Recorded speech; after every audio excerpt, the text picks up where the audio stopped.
Il va Jis vyksta į Niujorką, pour kad s'envoler. perskristų.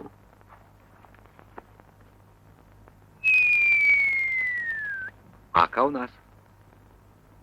Bet aš Steponai negaliu su tai važiuoti. Neilgam jaunutė. Ilga. Aš pats to tiki. Tikiesi Amerikoje gauti gerą lėktuvą? Ne tik. Virš Atlanto daugiausia pučia vakariniai vėjai. Pavėjus sunaudosime mažiau kūro, lengvesnis lėktuvas, lengviau kils nuo žemės. Ar apie tas lenktynis Kaunorintą sužinoja? Transkontinentinės lėktuvo lenktynės 2500 mylių nuo Niujorko iki Spokeino. Prizai nugalėtojams per $25 000.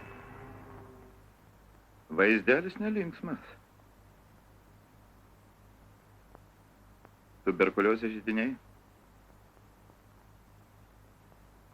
Jūs to tikras? Laimėjęs lenktynės, žadu lėkti į Lietuvą. Iš Niujorko į Kauną. Lėkti?